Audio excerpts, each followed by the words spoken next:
Saucony Kinvara 8.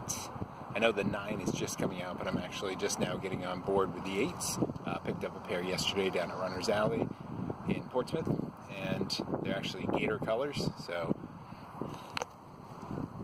there they are. Check them out. Size 11.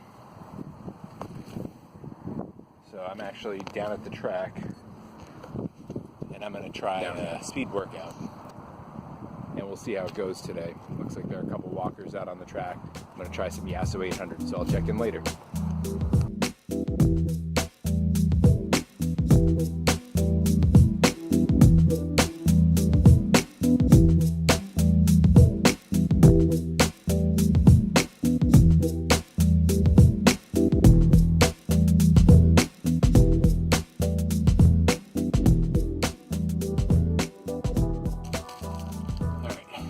With that workout.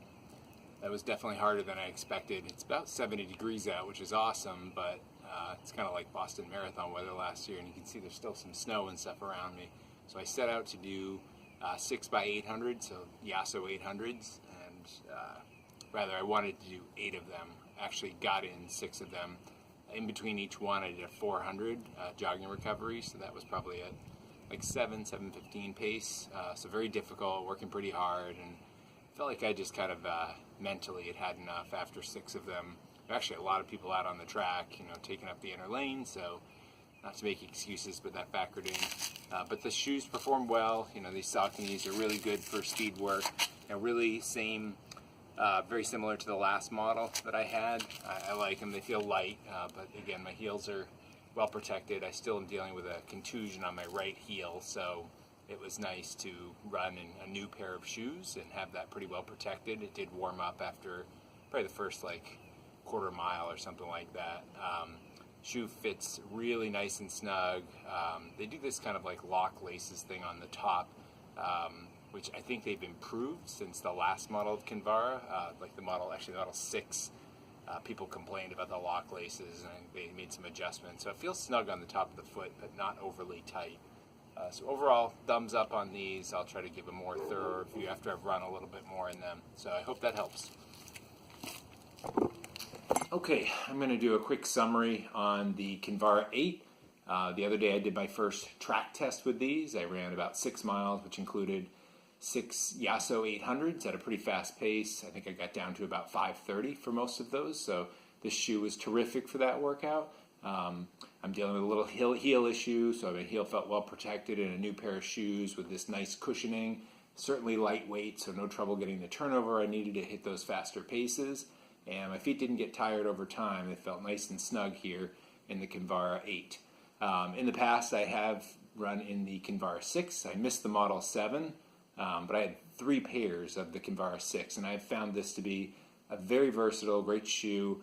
I've gotten mileage anywhere from 300 to 375 miles out of these before I find that they're worn out. This pair here, I think, has about 250 miles, and I'm not throwing them away anytime soon. They still feel pretty good on the road. There have been a couple of updates. I don't think anything huge. People had a little bit of trouble with the Flex Lock system when it first came out. I don't know how well you can see this, but there's this little sort of internal mechanism with these. You can sort of see your foot gets kind of strapped into the shoe tightly, and I think people were complaining that they had fatigue at the top of their foot with this. It never really was an issue with me. I think maybe the first time I ran with them, but then I'm like, I just have them a little too tight, so I loosened the laces a little bit, and then no issue since then. They updated the feature, I guess, with this new model here, and now they call it an internal strap, but as far as I can tell, it's the same thing. And I sort of felt that same thing when I ran the other day. I had to sort of adjust the way the laces were, but then it was fine, just foot kind of locked in. It was great. They have upgraded to the EverRun technology. I think they might have actually had this with the 7. They didn't with the 6, so it supposedly returns a bit more energy than the past, this Power Grid foam system that they had for, I think, a couple of models. Feels very similar to me. I don't know if I was getting more energy return or not, but things felt good on the track. But I attribute that more to the fact that this is just a new pair of shoes, basically. The weight is very similar. These weigh in at 8 ounces. I think the 7 and the 6 were right around there too, so no big changes. The tread pattern also very similar. A couple of minor updates over the years. Nothing really noteworthy. They note that with the 8, they introduced this lightweight flex film. I don't know. It's a little bit different. I don't think functionally it's performing much different.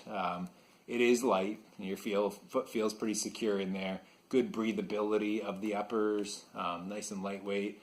This is just a good versatile shoe. I think Saucony hit a home run when they started making the Kinvara, and that's why they've continued to make only minor tweaks to it. And I think that's generally a good thing.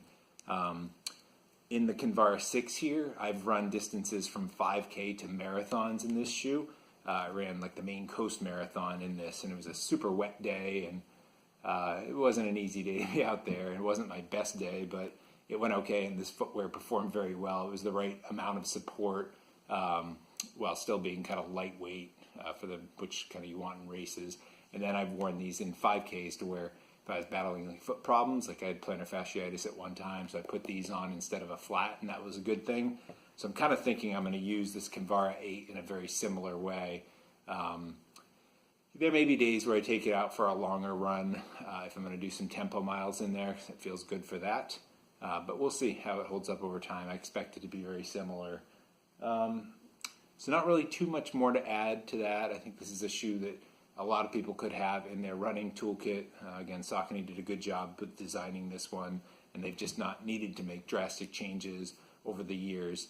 Price point on this, I got these at Runner's Alley for about $110, which I think is actually a really good value for a solid running shoe that most people will get somewhere between like 350 and 450 miles out of.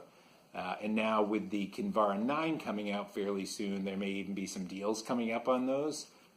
So check it out if you need a versatile trainer/racing shoe that you can do some sort of aggressive track and tempo workouts with, but still get the support of a trainer. I think this is a good shoe to try. So I hope that helps.